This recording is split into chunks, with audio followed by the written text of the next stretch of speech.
Principles of Economics, my complete guide to understanding economics, is now available in hardcover, audiobook, and ebook from Saifedean.com, Amazon, and many more booksellers worldwide. And now I am also teaching a course based on this book on my website, Saifedean.com. Principles of Economics will run the whole academic year, from September to June, and will have a new lecture every 2 weeks, as well as weekly live online discussion seminars open to learners from all over the world and from all walks of life. Whether you're a student, a professional, or a retiree, you are making economic decisions every day, and this course will arm you with the wisdom of centuries of economists to improve your economic decision-making. You'll also get a free book of Principles of Economics if you sign up for the course. Go to Saifedean.com and sign up now. The Bitcoin Standard podcast is brought to you by Crowd Health. Crowd Health is the Bitcoiner's answer to fiat health insurance. If you listen to this show, you've probably heard me rail against the problems of modern healthcare and health insurance. Crowd Health is a brilliant new solution to this problem that leverages the power of Bitcoin to help people get affordable healthcare. Crowd Health holds its cash reserves in Bitcoin. It negotiates with healthcare providers on your behalf and gets you much better rates by offering to pay them cash upfront without having to go through the expensive bureaucracy of modern healthcare insurance. It's a solution that works better for healthcare providers and for patients by disintermediating large insurance companies who have the wrong incentives and are constantly raising costs. I'm very happy to have signed up for Crowd Health, and I'm really excited to support them as they disrupt the fiat health insurance industry. Go to joincrowdhealth.com and use the discount code SAIF, S-A-I-F, and you'll get the first 6 months for $99 only. This podcast is also brought to you by The Bitcoin Way, your professional Bitcoin IT team offering you personalized, secure, and comprehensive solutions for every step along your Bitcoin journey. The Bitcoin Way offer live concierge service to guide you with your Bitcoin cold storage, running your node, privacy best practices, inheritance planning, corporate strategy, and multi-sig solutions. They don't touch your coins, they guide you through the process of acquiring your coins and securing them. If you'd like to make your setup safer and more reliable, book a consult with them and see what they have to suggest. If you want to give someone the gift of Bitcoin, get them this professional service that will ensure they start off knowing exactly how to manage their coins and not lose them. Go to thebitcoinway.com and start Bitcoining more confidently. And now, let's enter the Bitcoin Matrix with Dr. Saifedean Ammous for this incredible conversation. Dr. Saifedean Ammous is an internationally best-selling economist and author. In 2018, Saifedean authored The Bitcoin Standard, the decentralized alternative to central banking, the best-selling book on Bitcoin, published in 36 languages. In 2021, he published The Fiat Standard, the debt slavery alternative to human civilization. Saifedean teaches courses on the economics of Bitcoin and economics in the Austrian school tradition on his online learning platform, Saifedean.com. And he also hosts the Bitcoin Standard podcast. Saifedean was a professor of economics at the Lebanon American University from 2009 to 2019. He holds a PhD in sustainable development from Columbia University, a master's in development management from the London School of Economics, and a bachelor in mechanical engineering from the American University of Beirut. Saifedean, welcome back to the Bitcoin Matrix podcast, sir. How are you? I am very good. Thank you so much for having me, Sid. Always a pleasure to be chatting to you. Yeah, I'm excited to have you back on the show. Honestly, your 3 books are tremendous. In between the shows, the last time I got to see you, I didn't get to spend a lot of time with you, was at your Bitcoin Standard Carnivore Dinner in Miami, which, to be honest, was one of the best Bitcoin events I'd ever been to, and probably some of the best steak I've ever had at a restaurant, and definitely the first time I know of that I had picanha. And that's been a staple at the family house since then. So thank you for that. You were quite the host. You were signing tons of books. And speaking of signing, when I got the Bitcoin Standard, I was kind of new on my journey. And I saw it as, the ultimate, and this is to no way diminish it, but the ultimate graduate textbook on Bitcoin in a way. You kind of, it's not only for graduates, but I sort of, the way I was thinking about it was like, this is my, my educational journey of Bitcoin, and this is the pinnacle book. And, it's way more than, a college textbook or anything like that. But the first one I bought, and I bought a few copies for myself to give away, I didn't get a chance to get signed or anything like that. And I'm not really someone who's like looking for another person's signature, but I want to get into this for a second. So you wrote in your first book, to my wife and daughter who give me a reason to write. and to Satoshi Nakamoto, who gave me something worth writing about. But after I read that book and got to know more of your work, I was in a rush to get the second one. I wasn't sure that a second book by anyone could impress me as much as a book like the Bitcoin Standard. But honestly, maybe the Fiat Standard is even better. It's an incredible piece of work. And in that book, you wrote to my mother, sister, brother, and grandparents. And I did get this one signed by you. And again, I didn't necessarily want to Cedric or something like that, but I got it to my children, to Boaz, and you wrote to Boaz and Aviva with my best wishes for the Bitcoin future. And for Principles of Economics, I also got that one signed. You wrote in the book to my father, who taught me the most important lesson of this book before I could read, and to my son, so he too may learn it. And I didn't know you had written that, and I don't even know if I remember I got the second one signed, but I got this one signed as well. And I was thinking low time preference myself, and I had this one you wrote to Boaz with my best wishes for a peaceful and prosperous future. So I appreciate you writing that to my kids, and I love what you wrote to your family and how you kind of kept that in perspective right away. Also the books, especially the third one from the Safe House. It's beautiful. It's crafted like remarkably well. So I just want to thank you for all that and kind of get into it a bit. But I'll leave it to you for any comments on, sort of what I said there, and just, I really appreciate it. And maybe what has it been like running the Safe House? Well, thank you so much, first of all. I really appreciate your attention to detail with your questions always. I think I put a lot of thought into these dedications, and with Principles of Economics, it seems a little cryptic because it says the most important lesson in this book. And so it's not easy to figure out what lesson is he talking about, and you can't just find a page where you can go and figure out what the lesson is. You have to kind of read the whole thing. And it's another one of these ways in which I could try and grip the reader. Like, what is he talking about, and why did his dad teach him that? And why does he care about his son learning it? I guess I better sit down and read these 420 pages so I can figure it out. And so if you fell for it, congratulations. You've been had. But I hope the payoff was worth it. I think the lesson is quite an important one. Should we spoil it for the readers? Might as well, right? Spoiler alert. And this is something I remember my father teaching me this ever since I was a child, which is the one person that you always want to be better than you is your child. And in fact, you not only want it to be better than you, but this is really what matters to you in life. Success in life is having a child and giving them a life better than the one that your parents gave you. And that's it.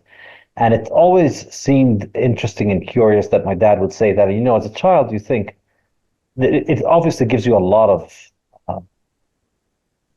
reason to pause and think about it. Well, why is this person, there's a fully grown adult who can do all kinds of fun things with his life, why does he care so much about me? And why does my existence, at that point is centered around ice cream and football and very ridiculous things. Whereas this surgeon, this grown surgeon who saves people's lives for a living every day is out there telling me that it's so important to him that I have to be better than him in order for his life not to be a failure. And you don't quite get it, but you keep thinking about it, and then eventually you start to get it. And what really helped me get it was when I started getting into Austrian economics and getting the Misesian approach to understanding economics, to thinking about society, thinking about civilization. And that's, it's of course extremely profound, extremely life-changing, and extremely useful. And one of the important things about it, and then this is the theme that runs through this book, you could call this book, it's the civilizational manifesto. It's a manifesto for human civilization. It's making the case for human civilization, effectively presenting the argument that we cannot have civilization without capitalism, without a free market monetary system, without a free market, without the ability of people to engage with one another consensually, not coercively. And I build up to this. I don't start off making this as a claim and then deduce things from it. I do it the other way around, which is that I start from scratch. We think about human beings acting to economize. How do human beings economize? So they economize through all these ways in which they make their life better. And then first we discuss individual economizing. Then we bring in economizing within the context of society. And then we have people interacting with one another. And then you realize the only way that that can be made to work and to scale is for people to engage with each other based upon the principles of respecting each other's property right, respecting each other's right to property in self and objects that people legitimately own. And there are ways of understanding what is legitimate property. Legitimate property is something that you make yourself from things that nobody else has a claim to, or things that you acquire from others legitimately when they willingly give them to you. And so if you think of that as your algorithm for how to deal with society, you're able to deal with humanity. You're able to engage in a large division of labor, which ends up giving us so many wonderful and amazing things. And it makes us so much more powerful than we could ever be if we were alone. And so one example that I give, a 10-year-old girl with access to the division of labor can have access to a gun with which she can kill the strongest man in the world. The absolute strongest monster who could rip apart 20 men in a fight. A 10-year-old girl can kill him because she has access to the division of labor, which can manufacture a gun, whose trigger she could pull and she can kill the man. So being able to engage in civilization, being able to be part of the division of labor is our superpower as human beings. It is the thing that is the most powerful. And it puts all of our abilities on amplify. It amplifies them enormously, and it makes us so much more powerful. And the way to do that is to develop a civilized manner of dealing with others, and also of thinking of the future. We cannot have civilization if we have a high tide preference, if we're only considering today and only thinking about our satisfaction now and only thinking about how to meet our daily needs. And so you need to think long term. And then, you come at this from the perspective of Austrian economics. You get into economics thinking that you're looking into money and you're trying to understand how money works and how you can make money. And then you find yourself down the Austrian rabbit hole and you've unlocked and uncovered the secrets to human civilization. And it turns out that the secret to human civilization is the ability of people to think long term. And the thing that gives people the ability and the incentive to think long term, because of how we're biologically wired, is having children. And so when we have children, we develop this long-term perspective and we start thinking about life, not just in the context of our day-to-day needs, but also our future needs and the future needs of our children. And then once you understand that, you realize effectively what the process of civilization is the process of improving our material conditions. Living in a way that allows us to improve our material conditions requires us to be civilized human beings. So in order for us to be civilized, and I mean that in all of the ways in which the term is used. So you're civilized if you are able to deal with other people respectfully, without aggressing against them, without taking their stuff, without being a thief, without being an aggressor. You're civilized if you have good manners and even table manners. And all of these things, conflict obviously is more important than table manners, but all of these things lead in the same direction, which is minimizes your chances of getting killed today, increases your chances of living longer. And so it allows you to economize for a longer perspective, for a longer period, and it allows you to have a more long-term perspective on life. And having children is key to that. And having children allows you to see the world in a very different perspective. Once you have children, you immediately start to think much more long-term about things.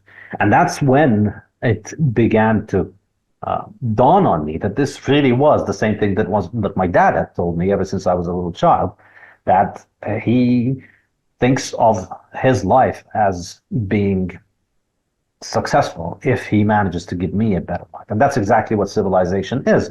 If we're able to live in that manner, then we are able to accumulate capital over time, and we're able to have each successive generation living at a better living standard than the previous one. And having humans living in this way with better standards every generation, it might seem like it is, superficial, it might seem like it's shallow, but it really isn't. Because better living standards mean better chances of survival, means lower chances of your child dying as an infant, lower chances of people starving to death. And it also means it's not just important for the material goods that it allows us. As you get into this civilization game, you realize it's also important for the way it allows us to live. In other words, it's not just the destination, it's the journey. Once you're able to live as a civilized human being, you are free from conflict, you are free from dealing with barbarian people who are constantly putting you in conflict. And that's something to aspire to, because it makes life so much better than if you're living a miserable existence of day-to-day conflict and day-to-day fights. And in this book, I make the case for why capitalism is a good thing, why civilization is a good thing, why we shouldn't be apologetic about it, and we shouldn't entertain this kind of subversive Marxist idea that all of this stuff is empty, silly, shallow, materialist nonsense, and we shouldn't care about it, and we should instead believe in all of these ideals that allow us to break the basic building blocks of civilization, which is not initiating aggression, not respecting private property, not respecting people's rights to live their life as they see fit.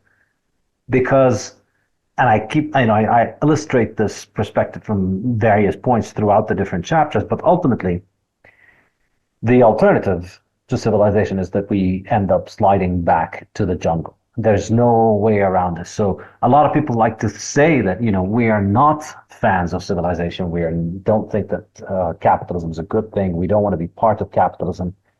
All of these people are completely hypocritical. They do this. They say this stuff on the internet. You can't get on the internet without an extremely elaborate division of labor that involves millions of people all over the world working together to produce the machines that you're using, to produce the servers that you connect to put the content online that you're engaging with. For you to be able to go there and say capitalism is bad, you cannot do that without resorting to the tools of capitalism. And that's why it's, I say that in the book, I say that the only way in which you can actually seriously be not a hypocrite while criticizing capitalism is if you are doing that with nothing more complex than shouting. Anything that involves utilizing any machine that is more complex than what you are able to make with your own hands is, even making machines with your own hands arguably is capitalist. And so if you want to, people will say civilization, civilized behavior, non-aggression principle, libertarianism, all these things are naive. We are smarter than that. We believe in violence in the pursuit of the right things. And that's idiotic nonsense from children who don't understand how their world works. It's as idiotic as the child who sits in the back seat driving a fake plastic steering wheel and thinks he's actually driving the car. It just keeps you busy while the car is being driven. But everything in your life, you may justify the initiation of aggression in a certain context, and the vast majority of people justify it. The vast majority of people aren't really anarchist libertarians, so they'll think, yes, I think we should be legitimate to throw people in jail if they smoke weed, or if they do this, or if they do that. All these non-aggressive things that people could do, you believe legitimate initiating aggression against them. Or, stealing people's land or stealing people's property or taxation or whatever it is. All of these things are forms of aggression. And if you think that they are legitimate, well, that doesn't mean that you believe that property rights are invalid, because that's just one tiny little part of your existence in which you're being a hypocrite. But for 99.99% of your life, everything that you rely on, the food that you eat, the computer that you use, everything that you consume, is produced thanks to the system of property rights and the division of labor, which is capitalist civilization, which is what I discuss. And if you were to truly try and stop being a hypocrite and try and disengage from that and try and see how it works out for you, your only option is that you are going to be left in the jungle. And the most effective weapon that you have is flinging your own feces at other people. Because even making an arrow, a spear to throw at people is capitalism. You know, you're taking time away from consumption and you're spending it on producing a weapon, and that's capitalism. You're sacrificing present enjoyment and to build a tool that would increase your productivity into the future. So if you really want to stick it to the capitalists, I'm afraid you're going to have to do it in the jungle on your own. Well, I mean, there's a lot to unpack there, especially at the end with Decivilization. And the book has a phenomenal arc to it. And this is an incredible piece of work. It took me several weeks to get through it. And I mean that because I had to digest a lot of it, and it's very sticky. And I have to reread a lot of it over and over. It's incredibly clear and articulate. I'm reading it over and over because there's so many ideas packed into it. And what I'm getting at there is it goes way beyond what I think most people's impressions are of economics, because the book touches on family. And in my interpretation of the book, that gets into, there's a lot of morality in here and values. And when I thought about, I don't necessarily have a human except a hero, except for maybe my dad, who recently passed away. And when you're talking about sort of like you want your son to be better than you, this is, I think in some ways you've written these books in reverse, where I would want my son to read this one first, to just completely balance him and ground him in the worldview of what's going on here and civilization. And I think even a book like this at his age could help him maybe get through junior high and high school and sort of understand these systems and the way people sometimes act out and are not civilized, and why they might be and how they might be interpreting those incentives and signals in society. His book gets into a lot about society and really helps you understand human nature. And there's a lot of psychology in here. Part of it, what I found amazing, though, is the book is easy reading, but it feels factual. And yet it took me about a third of the way into the book to realize like you were lacing and eviscerating arguments everywhere. And it took me a while to pick up on it, because you just read it like, yeah, that's true. Yeah, that's true. That makes sense. That makes sense. And then you start like, wait a minute, he slipped something in there. That's a little bit, he got him there. That's a zinger. And it's like, but it's just grounded and it makes total sense. And why would someone think like that? So it's a remarkable piece of work. I want to kind of start a little bit in the beginning. We talk a lot about like, economize and sort of, try to figure out how to spend more time on Earth and make that time on Earth better. But just in terms of maybe value, what is the water diamond paradox? Yeah, so the water diamond paradox is kind of a watershed moment in the history of economics. Before marginal analysis, before economists invented marginal analysis and started analyzing things marginally, this was how everybody made fun of economists. Everybody would say, well, you can't explain why water is so much cheaper than diamonds, even though we would die if we didn't have water, whereas nobody would die without diamonds. So diamonds are non-essential. You don't need them to survive. And yet people pay thousands of dollars for a few grams of diamonds, whereas water is essential. We would die if we didn't have water for a few days, and yet people paid very, very little money for many kilograms of water that they consume every day. And so that doesn't seem to make sense, because if you think about it in terms of valuation, well, if I asked you, what do you value more? If I told you that for the rest of your life, you can only have diamonds or water, what are you going to choose? Obviously water, right? Yeah. Yeah, clearly. And so that was a bit of a puzzle. But then Carl Menger comes up with the idea of marginal analysis.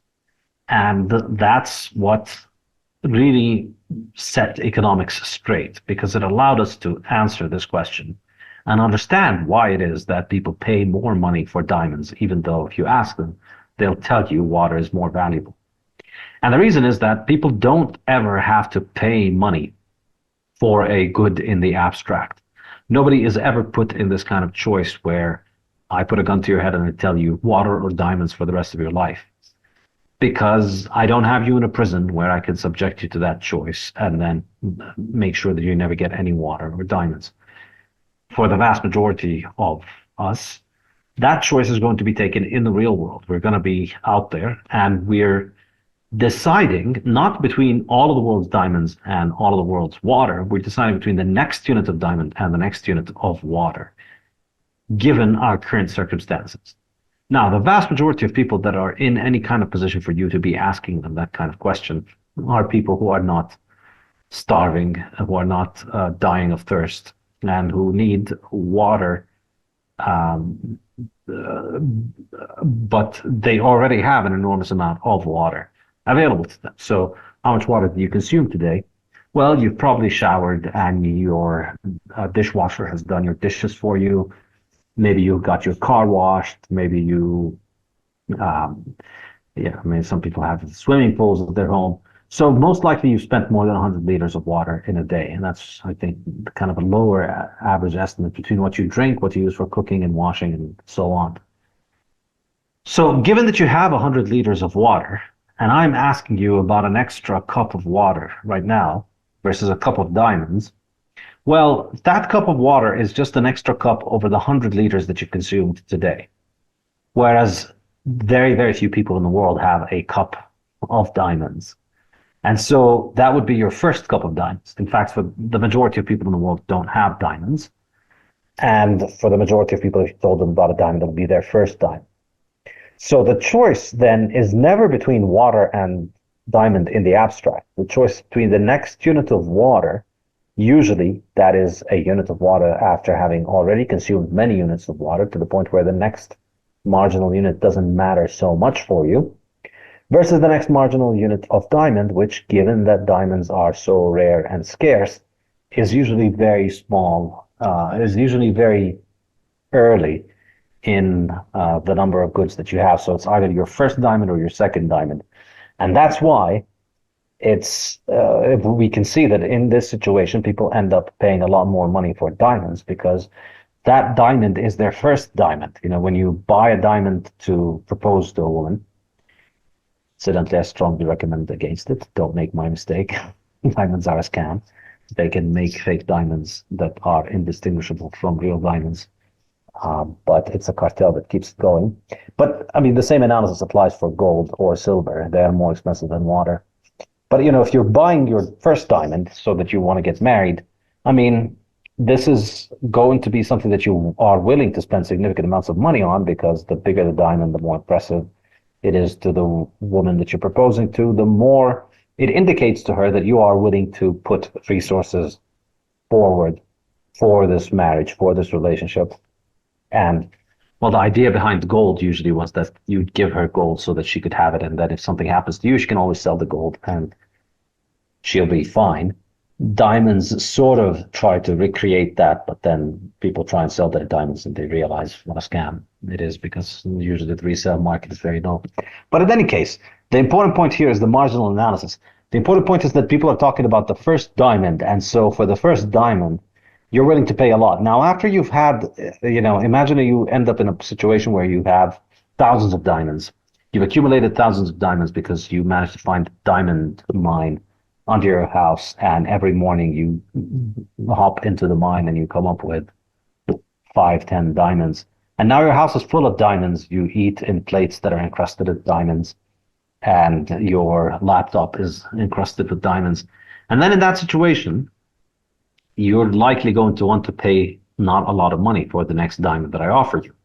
Now, imagine that's your situation, but also you are stuck in an island where you have all these diamonds, but you don't have any water. And now you don't have any water to drink. And I'm sitting there with a cup of diamonds and a glass of water. And I'm asking you, how much would you pay for this glass of water now? Well, now the water becomes much more expensive than the diamonds. So what matters really is the time and the place where we're making the choice about the next unit.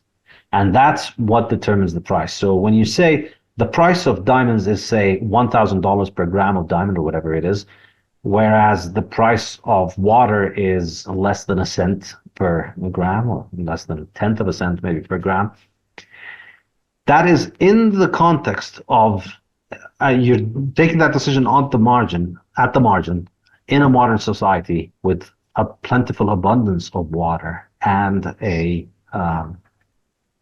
dearth of diamonds. So people are deciding between the 100th unit of water of the day and the first diamond of the year, or the millionth unit of water in a year versus the first diamond of the year, or the first diamond of the decade, or something like that. Whereas if you switch things around, you put us in a context where there's no water, but there's a lot of diamonds, then the valuation becomes different. So prices are not set in stone. Value is not objective. Things don't come with a price tag built into them. And it's not something that everybody agrees upon.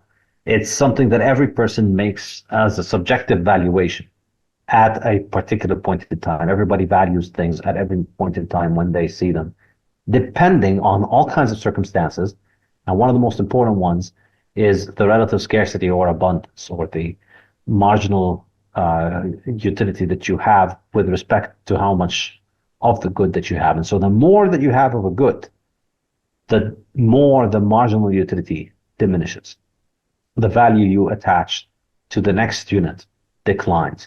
It doesn't mean that you don't value having it. It's just that you have value having the 10th unit less than you value the 9th and the 8th and the 7th and the 6th. And that's true for pretty much everything. So the first cup of water is the difference between life and death for you. The 50th cup of water allows you to make your shower a little bit longer. And so, yeah, you value that. You appreciate a few extra seconds in the shower, but you don't value it as much as life and death. Yeah. Along those lines, speaking of sort of scarcity and a cup of water, from humanity's perspective, and maybe even from one human's perspective, is there anything truly scarce in the world? Yeah, I mean, I think the point that I make in this book, and this is sort of original for me, it's not something that the Austrians generally make. And I think, but I think it fits very well within the Austrian perspective. So within the Austrian perspective, economic goods are scarce, resources are scarce, and so human beings are always economizing. And that is true, because they are scarce. We don't have unlimited Ferraris, we don't have unlimited diamonds, we don't have unlimited food. All of these things need to be produced. But I like to make this distinction, I make this in the Bitcoin Standard first, the distinction between things that are relatively scarce, which are all of these things, diamonds, food, cars, homes, all of these things are relatively scarce because we can always make more of them if we just dedicate more time toward making more of them.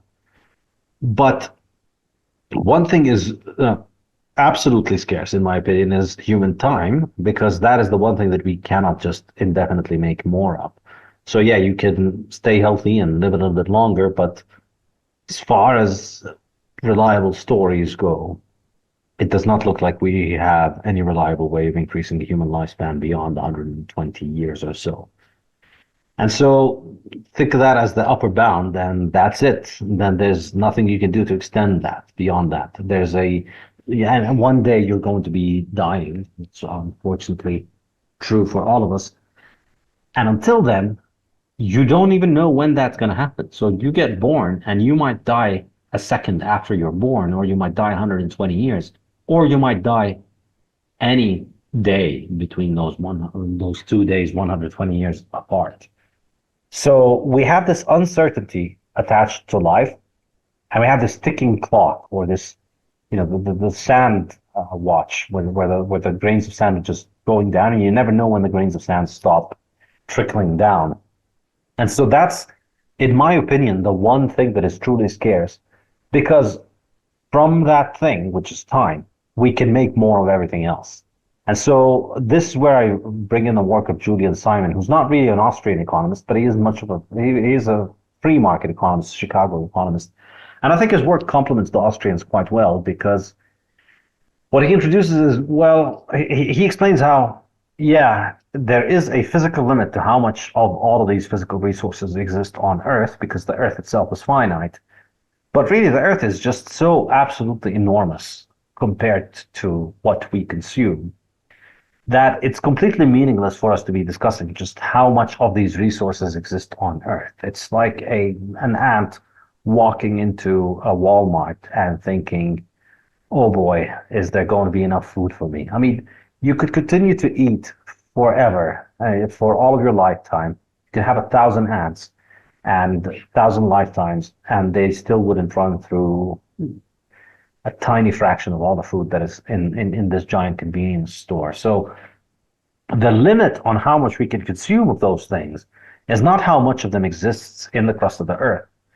The limit is how much we dedicate from our time toward producing those things. So the more time we spend on making oil, the more oil we have. The more time we spend on making Ferraris, the more Ferraris we have. There is no real ultimate scarcity to those things. There's no upper bound on how many Ferraris or how much gold or how much oil or how much gas, how much nickel, copper, any of those things. There's no upper bound on how much of all of those things we can accumulate or produce, because all it requires is just dedicating more time to it. We could triple the production of anything if we just dedicate more time to it and take time away from everything else. And the reason we don't do that is because other things are also scarce. So we could triple copper production, but we don't, because if we tripled copper production, we'd have a lot more copper, great, but we'd have a lot less iron, a lot less gold, we'd have a lot fewer Ferraris. And so given that gives us a very good framework of understanding how we are economizing. It's not that these things are scarce because there's not enough of them. It's that our time is scarce because there's not enough of it. There's only so many of us, and each one of us only has so many hours in a day. And so we need to economize between all of those choices, and we need to figure out whether my time is more productively spent digging for oil or making sandwiches or manufacturing cars or building laptops or coding software or all of these infinite amounts or infinite number of jobs that we could be doing. We economize between them by doing the math, essentially, by performing economic calculation on the valuation that we attach to all the outputs of those things. And I discuss it in the context of an individual economizing for himself, where you think about whether I should work or I should enjoy myself. But then when you are in a society, it's no longer about you producing for yourself about the things that you want. It's no longer you thinking about the evaluation of things. You are in a market economy, and then your incentive is to produce for other people. And so you're out there looking at prices, trying to calculate the most effective way to produce for others. And that's what we do as economizing. And that helps us understand how the market system emerges out of people's own valuations, out of people's own economic calculation, and out of people's attempts to improve their own well-being. Yeah, I think the other analogy you draw in the book is how, if Earth's resources was an Olympic-sized swimming pool filled with water, and water representing every resource on Earth, and what if we pulled out maybe an 8-ounce cup of water from this pool, which, half a cup, and that's what happens maybe in evaporation per second back and forth into the atmosphere through osmosis. So it's like negligible. It's like scientifically unreadable. When you looked at minimum wage and its impact on sort of unemployment, what relationship did you draw there? Does raising minimum wage eliminate unemployment? Is there that sort of relationship that we're taught? No. So I use this as my first kind of object lesson in order to try and illustrate the difference between the way in which we discuss these things from the Austrian perspective and from the mainstream Keynesian perspective that's taught at universities. So in universities, I think the Austrian approach is characterized by looking at things through the lens of human action. And this is why it fits in so well with the discussion that I was having earlier about Simon's view on time. Because from the Austrian perspective, everything is made by human beings. Human beings are what act. The only force, the only causal force in economics is humans and human action, what human beings do. And I think a good way of thinking of it is that everything else is just putty. It's like Play-Doh. And then we turn that Play-Doh into all of these amazing things around us.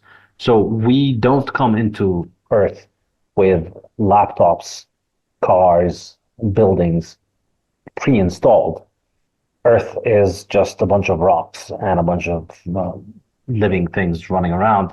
And then we manage to turn those things into all of these economic goods that we have and all of the economic output that we have. And so from the Austrian perspective, if you want to understand the economics of anything, whether it's the houses or the cars or anything that is an economic object, you have to see the animating force that is driving it and turning it into an economic object. And that force is human beings acting. And so that's the causal element. So we begin the analysis with what did the human being involved do? And then what are the implications of human beings acting? And this infuriates Keynesians because it sounds like it's so trivial and nonsensical. But it's infinitely more powerful than their voodoo, because in their world, all of these material things seem to have agency, seem to have the ability to act on the world on their own. And that's insane because they don't. And so in macroeconomics, for instance, you have all these equations that attempt to explain how the world works and attempt to explain to you the relationship between all these aggregates that are just purely constructed things. And there's no reason to assume that these relationships hold. There's no reason to assume that there should be a direct relationship between inflation and unemployment, or GDP and unemployment, or any of those things. That if inflation goes up by 3%, then you would expect that unemployment will have to drop by 7% or whatever. There's no reason why any of these relationships should hold. The reason economists like to do that is because they, and recently I've just finished reading The Progressive Era by Rothbard, a great book. I highly recommend it. I mean, it might be a little tedious if you're not so much into American history. It's incredibly detailed in his discussion of it, but it's useful to see where this drive towards scientific management of human society comes along. And it comes from this progressive era. And it's really an outgrowth of religious sentiment where people became really activist in their religion, trying to bring about heaven on earth. And then that got out of hand. And people just started deifying the state, which was their tool to bring about the heaven on earth. And then they forgot about God, and then they just stuck to the state. And that's what gave us this modern managerial state. And it's what gave us this idea, which in economics, if you read about the way that an economics textbook discusses the state is an omniscient, omnipotent, omnipresent being that can just fix things by clicking a button. And the way to arrive at this kind of conception, the way to fool yourself into thinking that you have this amount of power, is to try and recreate the sciences. Because with the sciences, the physical sciences, we can have a very high degree of certainty about the way that we move physical objects, the way that we command and control physical objects. And so this is something that I suffered from when I first got into graduate school, and I think it's an enormously common thing. And this is why I believe everybody in graduate school should read Austrian economics. Everybody should drop out first, but if they don't, then maybe they should really read Austrian economics. It's very important, in my opinion, because it'll help you understand that engineering a car or engineering an airplane is a very different thing from engineering a human society. It's an entirely different problem. And the reason is that the causative element in engineering physical objects are physical objects that don't have consciousness, don't have a brain, don't have a will of their own. Whereas the causal element in human society are human beings who are acting. And so if you're analyzing any economic phenomena based on the idea that look at these aggregates and here's the relationship between those aggregates, well, you can come up with any relationship you want, and then you can just say we expect it to hold. And then, of course, it's not going to hold in the real world because the real world doesn't owe you to abide by the equations you pulled out of thin air. And so therefore it'll break down. Now, of course, in modern academia, being wrong is not a problem. Not publishing is the only problem. So it doesn't matter. You just publish another paper. You tweak the model to fit the last result. And then next time you're wrong, doesn't matter. You publish another paper. And so you keep on going. So there's no real intellectual honesty here, and there's no real scientific process wherein we test hypotheses, and then if they fail, we reject them. We just constantly amend them until they fail the next time, in which case we amend them on and on and on. So all of this is a very roundabout way to go back to the issue of the minimum wage, which is, if you read it from a mainstream economics perspective, wherein we just have all of these relationships between those aggregates, then you will find plenty of models in the literature that will tell you if the minimum wage goes up, then you would expect that the lower paid workers will start getting paid more. That's going to result in an increase in aggregate spending. Increased aggregate spending is going to result in more employment, and that's going to result in higher GDP, and then it's going to kickstart a whole virtuous cycle and an economic boom. That's because you're basing it on some baseless theory about how these aggregates will correlate with one another and how they will cause each other to behave. Whereas if you try to base that on sane economics, you would understand that it is human beings that are acting. And you would understand that employment is not something that would just be subject to the whims of the equations that you came up with. It's determined by the individuals who are involved. And it requires a worker, but it also requires an employer. And so when you are raising the wage, the minimum wage, if you decide that you're going to be raising the minimum wage, the actual effect in terms of a human action, if you're thinking about it from the perspective of how human beings are acting, you'll see is that the employer now has a tougher job with being able to employ his employee. Because ultimately, the employer is not out there hiring people willy-nilly. It's not a choice that he takes out of the blue. He doesn't just wake up one day and say, today I'm going to hire 500 people, tomorrow I'm going to hire 20, and then the next day I'm going to hire 3,000. It doesn't work that way. There's a conscious economic decision, and it's an economic decision based on calculation. With every factor of production that you want to employ, you have to run the numbers and figure out, if I add this thing, how much is it going to add to my revenue? And is that addition more than what it cost me? It's true when you hire a worker. It's true when you buy a new machine. It's true if you're going to move to a bigger headquarters. Whatever factor of production that you're going to bring into the process of production, you have to run the numbers on it, and you have to see if introducing it to the process of production is going to give you more output or less. And if it gives you more, then you're better off. If it gives you less, then you don't go and do it. So this is how you would consider these questions. But unfortunately, most people don't think of it this way. They think of it in a very Keynesian way. So in the real world, what happens when you raise the wage of a worker? You've made it so that the only workers that can get hired are the ones whose productivity is higher than the minimum wage. And people think of this, of course, emotionally. So there's, on the one hand, there's the shoddy collectivist aggregate of math, which is aping sciences. On the other hand, there's the emotional aspect of it, which is, oh my God, $5 an hour, that's so little. How could you live? How could you have a family on $5 an hour? That sounds terrible. We should raise it to $10 an hour. That makes it much better. And of course, that's just emotional speak. In what actually is happening is that anybody whose productivity is less than $10 an hour now is no longer employable. And you might think the employers are just going to have to raise everybody's wage, but if they raise everybody's wage, they're basically turning their businesses into being unprofitable. So either they are going to have to fire the workers that are not as productive as the $10 an hour, or they are going to have to shut down. They're going to go out of business because they're going to be driven out of business by the people who are not taking such irresponsible decisions.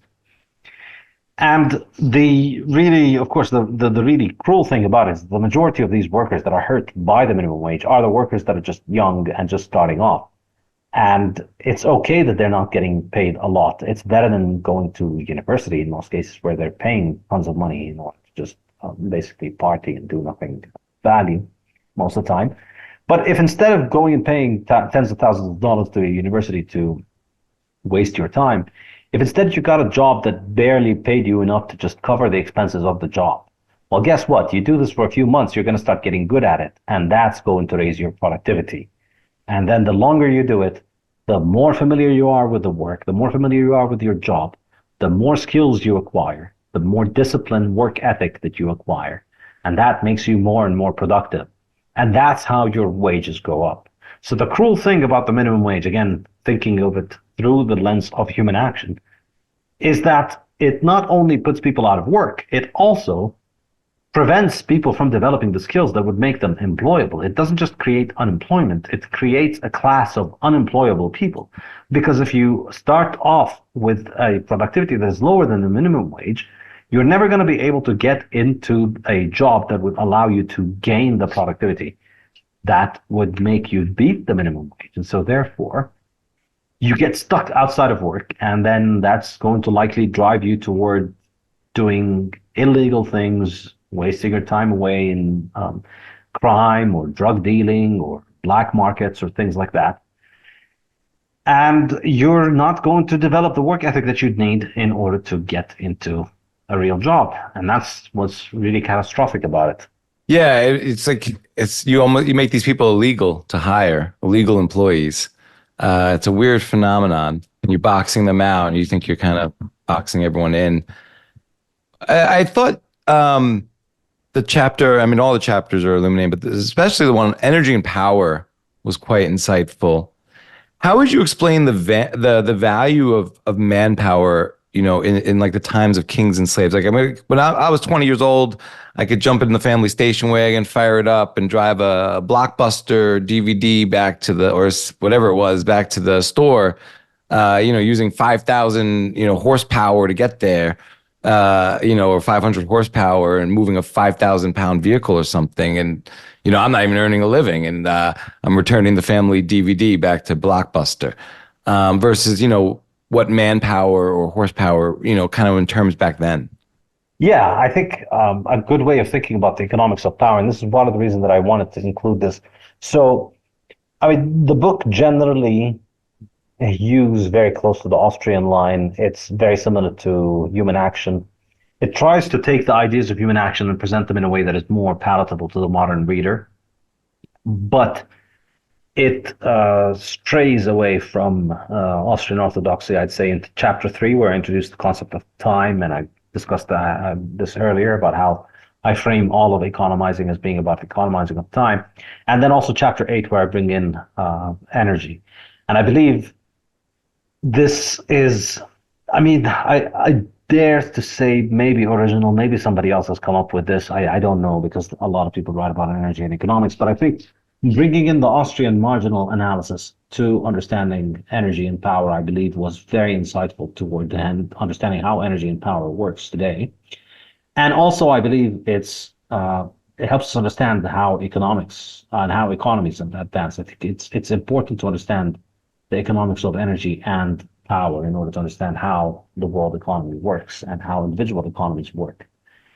And so, briefly, I'd say the key point, the key insight here is that I don't think it is accurate to use the term energy in a market context, or to call energy an economic good. I don't think energy itself is an economic good, because in chapter 1 and 2, in the introductory chapters, I laid the groundwork of what an economic good is. And an economic good is something that offers utility, but it has to have some degree of scarcity that forces you to economize. And so if you are on a river, if you're standing next to a river, water is not an economic, because you can reach into the river and take out as much water as you want at any point in time. You don't have to economize water. The syllabus for my new online economics course, Principles of Economics, is now available on Saifedean.com. The course will take place over 18 lectures, each based on one chapter from my new book, Principles of Economics, which will be available for free as an ebook for everyone registering for the course. Lectures will be released once every 2 weeks on Mondays, starting on the 25th of September 2023, and will be available in video and audio format. Live discussion seminars will be held once a week on Thursdays at alternating time slots, 12 hours apart, to ensure learners can attend from all over the world. I'm happy to announce that I have set up my new publishing house and online bookstore, The Safe House, which will be publishing and delivering the best Bitcoin and Austrian economics books worldwide in hardcover, audiobook, and ebook formats. Go to thesafehouse.com to buy my latest book, Principles of Economics, as well as the Fiat Standard and the Bitcoin Standard. And now I'm also publishing Fiat Food, Matthew Lysiak's amazing investigation into how inflation ruined our diet and health. And I'm also publishing Lynn Alden's Broken Money, her masterful exploration of the failures of the global financial system and how Bitcoin fixes it. This is a Bitcoiner's bookshop, so the books are printed in beautiful cloth hardcover made to last, with an ice-colored dust jacket on top. Go to thesafehouse.com and get yours now. But if you are in a situation where water is scarce, then you have to economize it. And you have to value it. You attach a value to it because then you value it compared to other things. And then you need to start making decisions about how much you allocate from your time and resources toward acquiring the water versus acquiring other things. So it is scarcity that forces us to make valuation. And I argue energy as a concept is not a scarce thing. In fact, if you look around, the amount of sunshine that hits the earth every day is more than all the energy that we consume in an entire year. The amount of wind blowing all over the world is more than the energy that we consume. The amount of hydrocarbon fuels that are underneath us that we know of is many, many, many multiples of what we consume. And then, of course, the nuclear power is many, many, many more multiples of everything that we consume. So right now, you're surrounded by energy everywhere around you. The sun is hitting on you. The wind is blowing. There's a waterfall next to you. It's infinite energy. So it's really not an economic good energy itself is not an economic good. But what is an economic good is power. And in thermodynamics and in engineering, the distinction between power and energy is that energy is the force that creates things. Power is the energy over unit of time per second. So power is joules per second. Energy is measured in joules. Power is joules per second. And power is what we need. Power is what allows us to do things. Power is what allows us to get work done. It's what allows us to move things. And so understanding this, that what we're actually economizing for is power. You buy an engine and you buy gasoline because you're able to click a button and then it delivers this propulsion that gets you from point A to point B at a fast period of time. And that's the energy that you care about. All of the energy blowing in from the sun is pointless for you because it's infinite and it can't be directed towards the meeting of your needs. What can be directed toward the meeting of the needs is power, whether it's the sun that's going through the solar panels and then used to give you electricity or whatever it is. But you need to turn it into the form of power. And I think this is very useful in terms of understanding how we can think of the economics of different energy sources. So one of the many common things that you hear about, and I think Elon Musk just tweeted this the other day. He's a great proponent of a lot of very bad economic fallacies, as usual. And so he said something along the lines of, oh, well, obviously we're going to switch to solar because the world gets more solar per day than we consume in a year or something like that. And I addressed that in the book. I wrote this before he made this statement. But I addressed this precisely because of that, because you see this over and over in this rhetoric.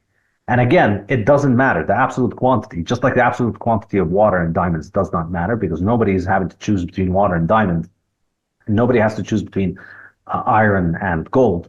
And nobody has to choose between solar energy and hydrocarbon energy. We got to choose between power, between the amount of power that we can deliver.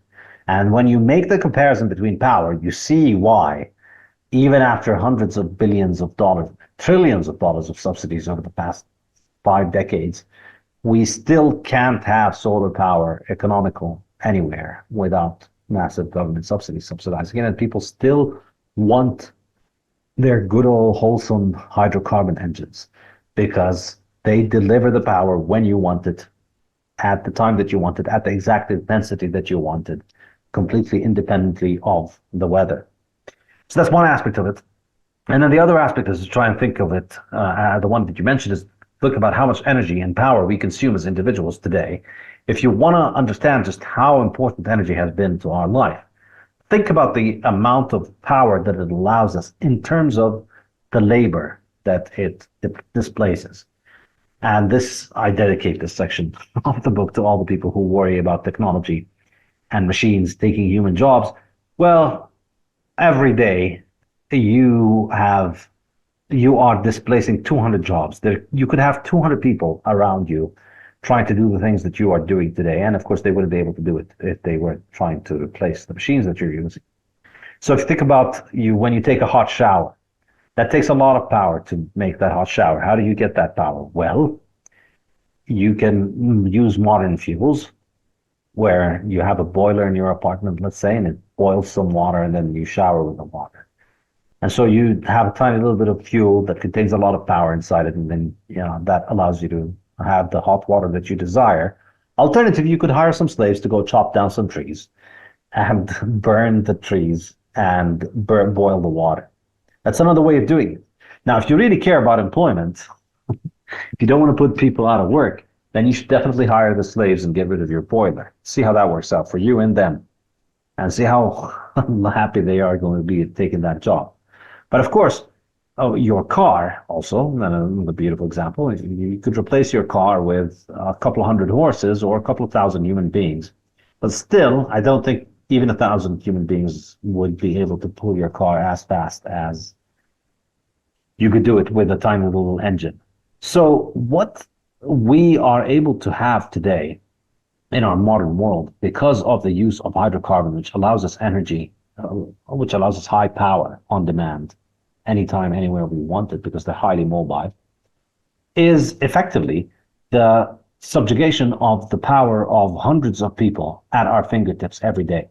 The average person in a civilized country, in civilized industrial society, has effectively something like 200 people's power at his fingertips every day.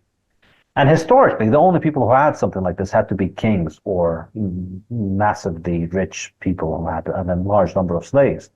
Other than that, everybody else had to fend for himself. So you wanted hot water, you had to go chop your own wood, bring the wood, and make it. I mean, you could have other people do it, but even if other people did it for you, yeah, there's the division of labor. It makes it more efficient, but you only had your own labor to trade for their labor. So yeah, they could go and chop the wood, but you had to trade that for something. So you had to cook for them or you had to do something else for them. And so you only had your own power to provide every day. And so your measly 50 watts is, I think, the maximum power that you can put in as a cyclist or something like that. And so that amount of power is all that you had going for you to try and meet your needs in any particular day. And now, because of these enormously useful, beautiful sources of power that we are able to utilize, even an average normal person in an industrial society has more power at his fingertips every day than the richest kings in the past. And that's why, I mean, obviously it would be nice to be a king in the past in so many ways, but you could still die from very simple preventable diseases back then. You could still freeze to death even as a king because existence was a lot more precarious without all these beautiful machines that we have. And thinking about economizing time, kind of maybe, explaining what we see in society, or maybe people just trying to figure out what they want to do with their time in life. Why do doctors make less than a janitor during their first year of residency? Yeah, that's a good example I bring up on the issue of the minimum wage. So most people think, well, if you're working for minimum wage, then, as I mentioned earlier, you're broke and it's terrible. But pretty much every job, even the highest paying jobs, you start off earning less than minimum wage as a starting level. So if you look at your average doctor, after going through 12 years of school, 4 years of university, 4 years of medical school, and then doing a residency or doing an internship or something like that, I forget, my brother went through the whole thing, but I lost track of it. But for his first job, he was required to work ungodly hours, waking up in the middle of the night, staying up for 24-hour shifts or whatever. He was working ungodly hours and he was getting paid very little. And that's true for pretty much all doctors. Plus all the time he needs to spend studying for his job. Then if you ran the numbers on it, you'll find that there are janitors in his hospital who make more than he does.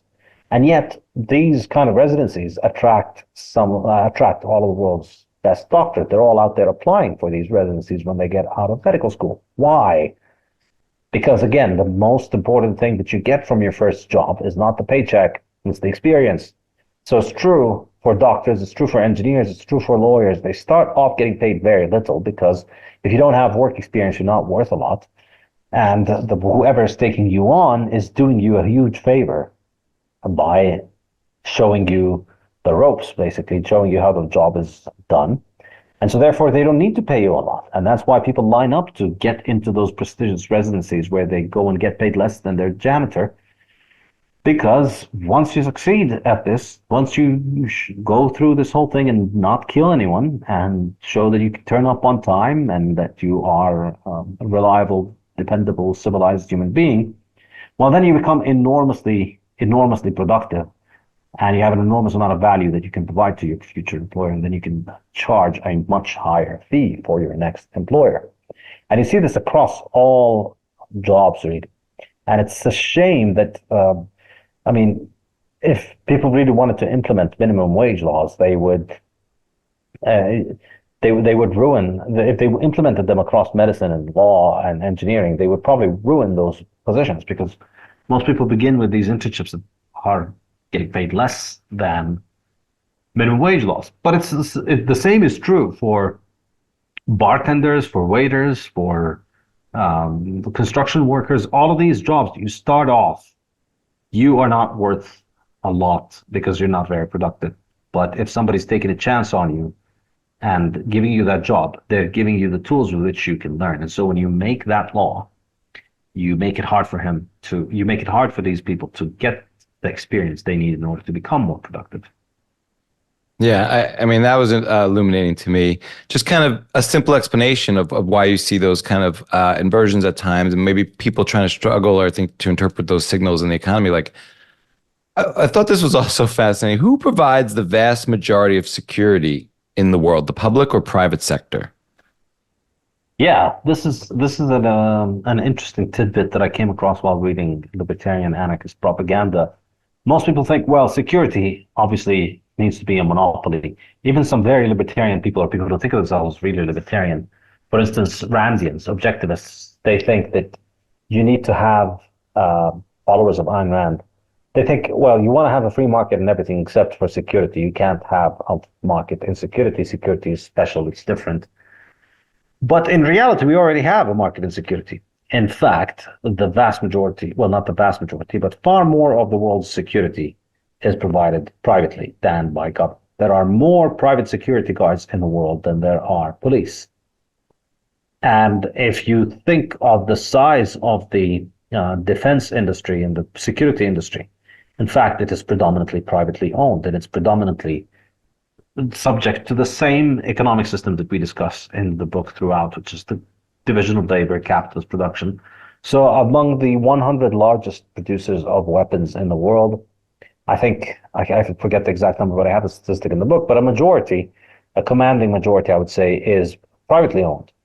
And some of them are publicly owned, they are owned by government, but even those companies that are owned by governments, they still only exist within the context of a free market economy in which they buy their inputs and sell their outputs on the free market.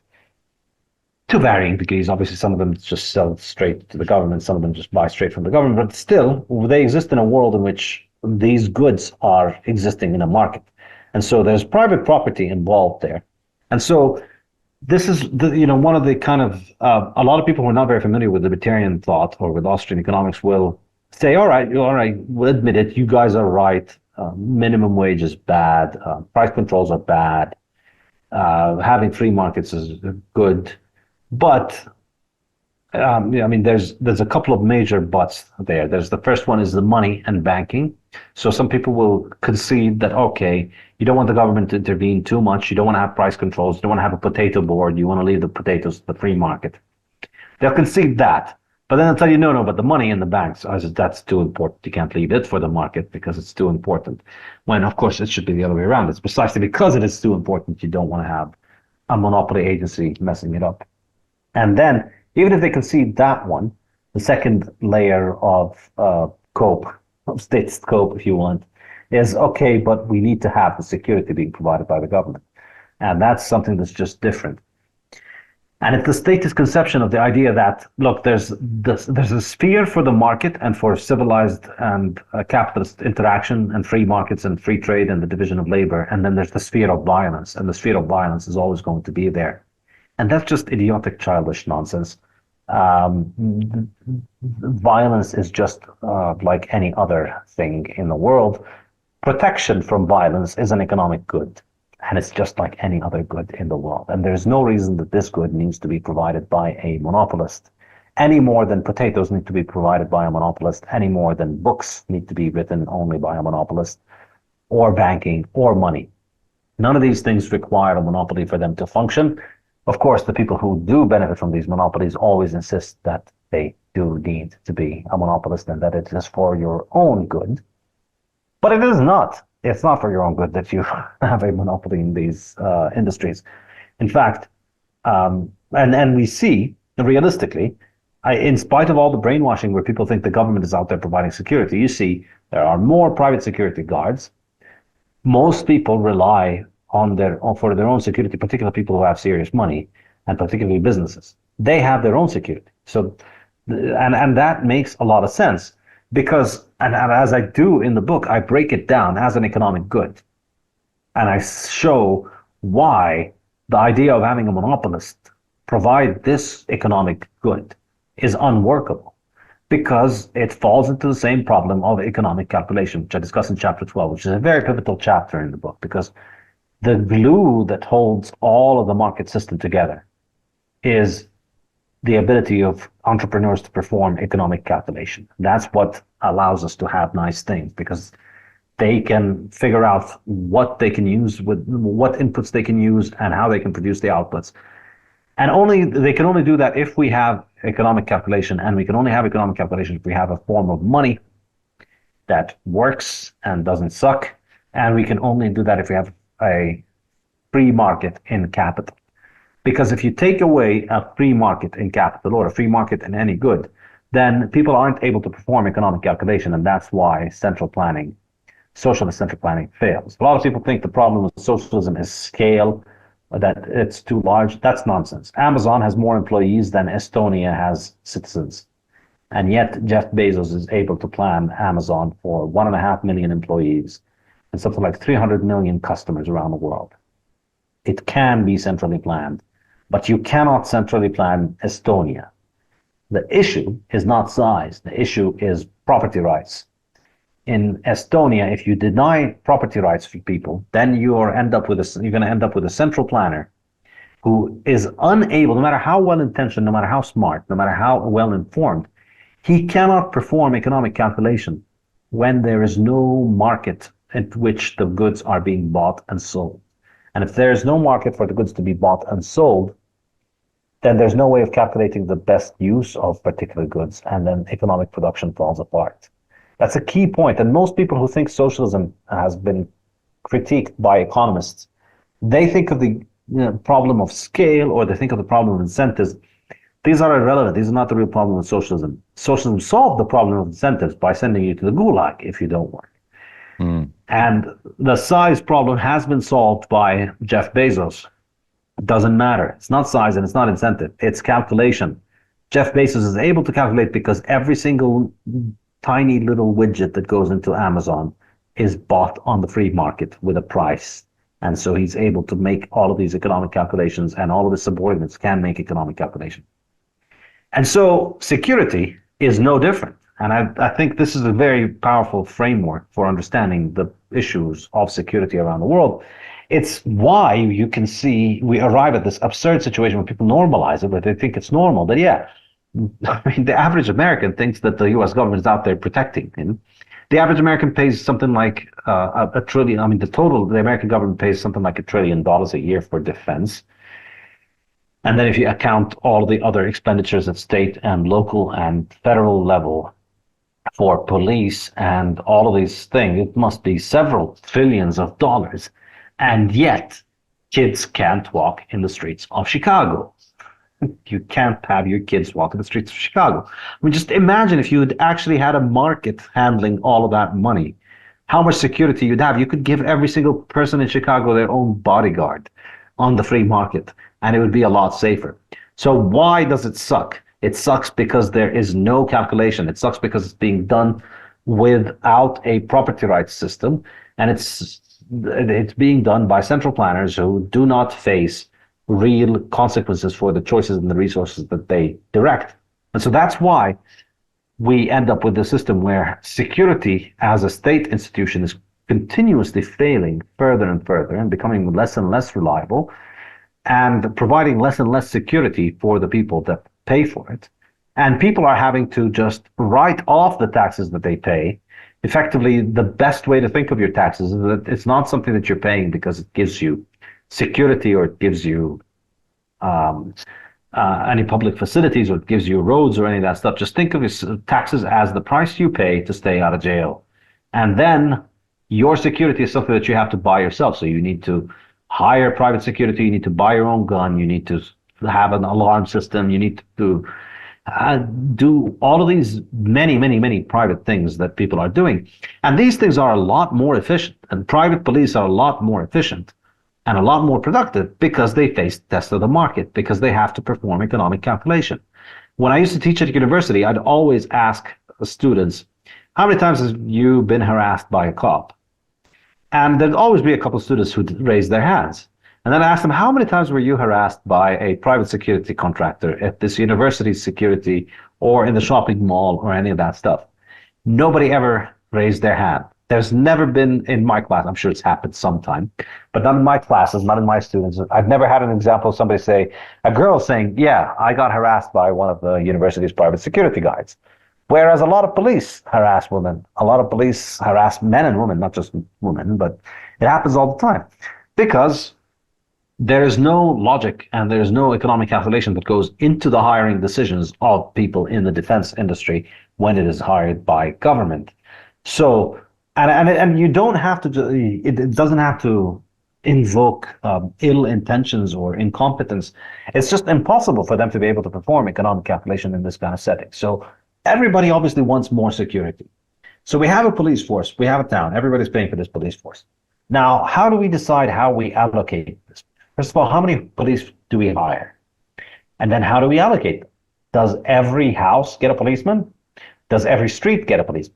Or does every person get a policeman? Or should only the rich people get police because they are the ones who have a lot of things to be stolen, they're the ones who have to be worried. So should all people pay taxes to have the police focus on protecting the rich, because that's where the crime is going to go? Well, then why are the poor people paying taxes to protect the rich?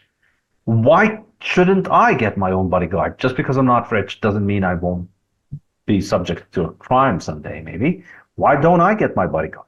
There's no correct answer to all of these questions when you're answering them collectively because you don't have private property rights to be able to make economic calculation wherein I, as an individual, get to measure the trade-offs involved and decide.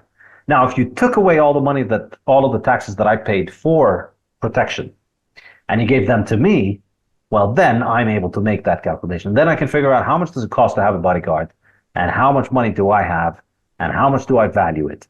And do I want a bodyguard 24/7 or do I want it for a few hours? Or should I pool with my neighbors to get a guard for our neighborhood or our part of the neighborhood? Or should we have a patrol that patrols the whole neighborhood or something like that? All of these economic decisions can be made rationally if you have private property rights and if you're able to calculate resources. But if you have taxes being taken at gunpoint, where the alternative is you go to jail, and then you have somebody who ends up with all of that money, and then he has to make decisions, there's no rational basis for making them. And the result is, as we see, the US spends billions, trillions of dollars murdering people in Iraq and Afghanistan and Vietnam and Gaza and all over the world. And Americans can't walk in Chicago, can't walk in the streets of Chicago or New York. Well, you brought up Chicago a few times in the book, and my family's refugees from Chicago.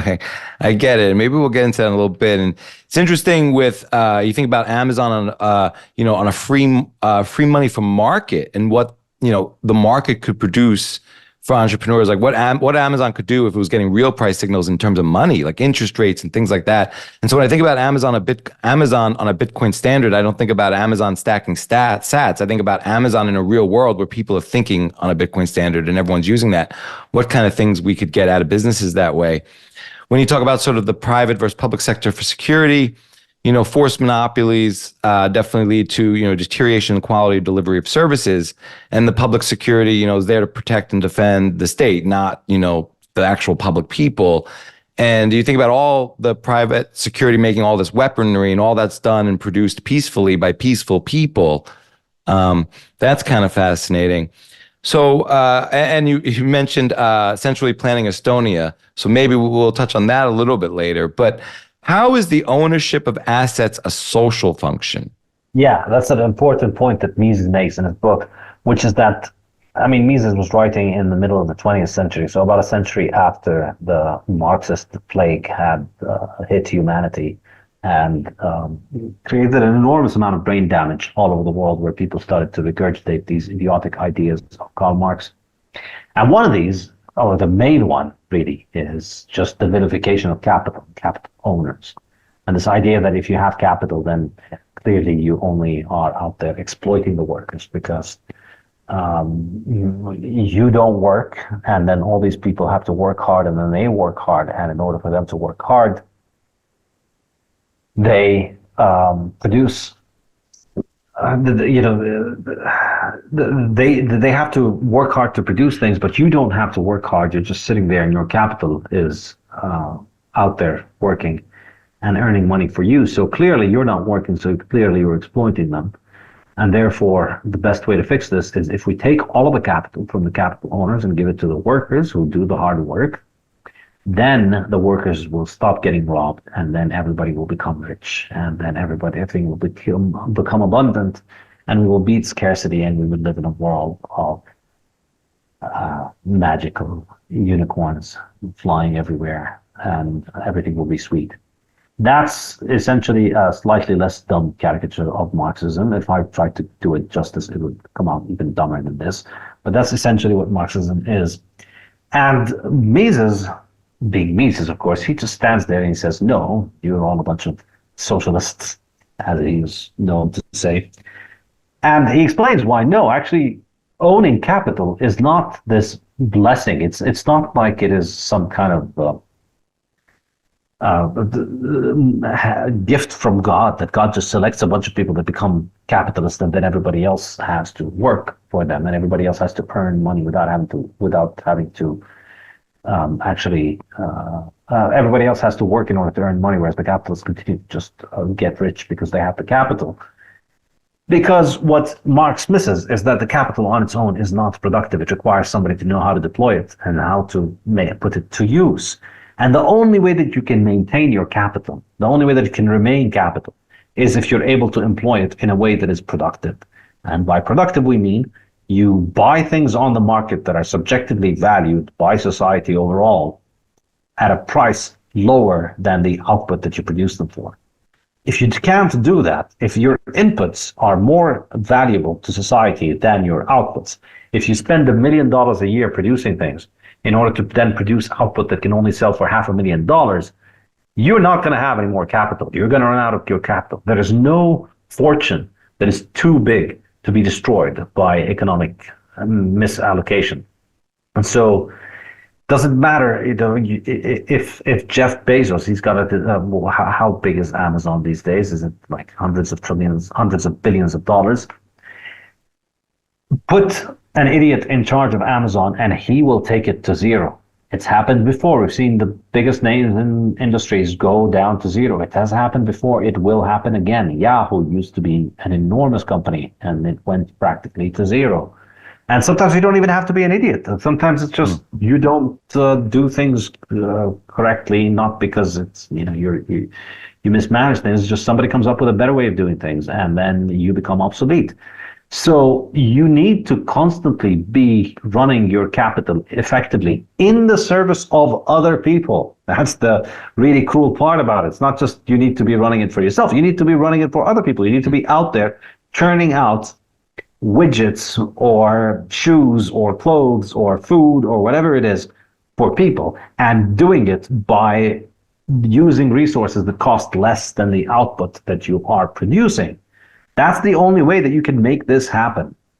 And in order to do that, you need to get out there and figure out how to use your capital in the service of people. So it's a responsibility and a liability rather than just a gift. You can't just sit on your capital and continue to get rich.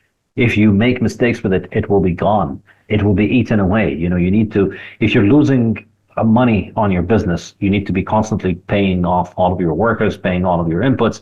That's going to eat away at your capital stock. You're going to have to start selling some of your machines, selling some of your factories. And it doesn't matter how big of a business you start off with and how much of a capital endowment you have. It will dissipate if you don't run it in the service of others.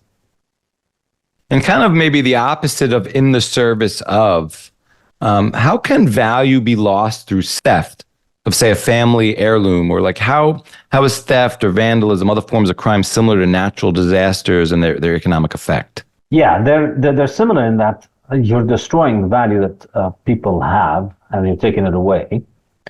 And I think the pernicious thing about it is not so much the theft itself. I think the worst thing about it is the impact that it'll have on people for the long term. And that the more you are a victim of theft, the more you expect to be a victim of theft into the future. So the less secure you are, the less you are going to prioritize the future, because the future becomes less and less certain. So it raises your time preference. And so if you want to see what causes people's time preference to decline, the process of civilization that we started discussing at the beginning of the chapter, beginning of this discussion, time preference declines when people get to live in periods of peace. If you're able to live for a long period of peace, then you start developing the security in your property, then you're able to invest in your property. But if you lived at a time and place where you don't have security of property and you think that your property is going to be lost at any point in time because somebody can come and take it, put a gun to your head and take it away from you, you have very little incentive to invest in your property. And so this is really what's so destructive about crime, and what's so hypocritical about people who think we don't need capitalism, we don't need property rights are not important. No, without property rights, without respecting property rights, we end up in conflict, and we end up in situations where people are just constantly at each other's throats.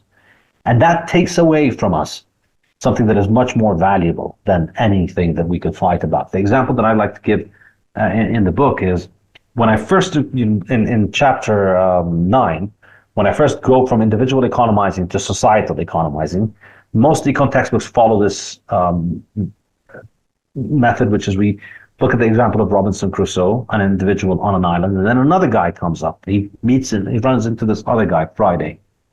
I think the best way to think of it is this. If they choose to cooperate with one another, then every day they can each specialize in doing the thing that they do more productively, the thing for which they have the lowest opportunity cost. And then that will result in both of them being able to increase their productivity, and it will increase their output. This is the benefit of trade. So you're good at fishing, I'm good at catching rabbits. If you and I cooperate, if you and I say, look, you focus on fishing, I'll focus on rabbits, we'll both end up with more fish and more rabbit every single day for the rest of our lives.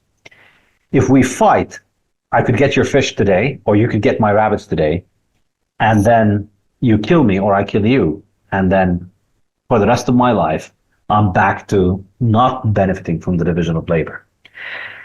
And that's just a simple example to look at it from the perspective of one individual, two individuals.